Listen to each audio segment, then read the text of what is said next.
महाशिवरात्रिमा प्रदर्शनमा आएको फिल्म लासरडममा कुपोषित बालकको भूमिकामा अभिनय गरेका कलाकार विकास केसीको मृत्यु भएको छ।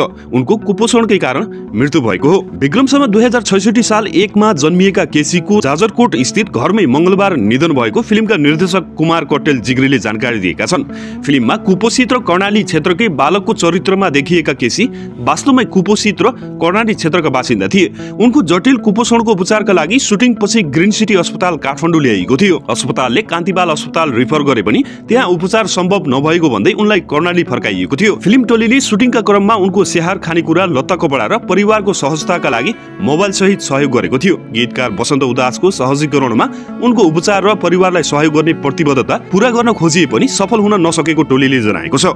कुपोषणबाट नेपालमा अझै बालबालिकाले ज्यान गुमाइरहेका छन्। विकासको मृत्युले हामीलाई स्तब्ध बनाएको छ। कर्णालीको कष्टकर जीवन र बाल मृत्युदर प्रति सरकारको ध्यान जाओस्, निर्देशक कट्टेलले सामाजिक सञ्जालमा लेखेका छन्।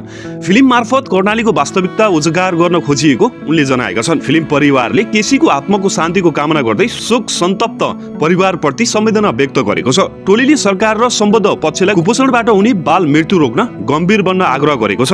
लासरडम कर्णालीको दुःखलाई चित्रण गरिएको चलचित्र हो। 1 महिना अगाडि प्रदर्शनमा आएको चलचित्र अहिले पनि हलहरूमा चलिरहेको छ। कर्णालीमा 50,000 बालबालिका कुपोषणबाट पीडित छन्।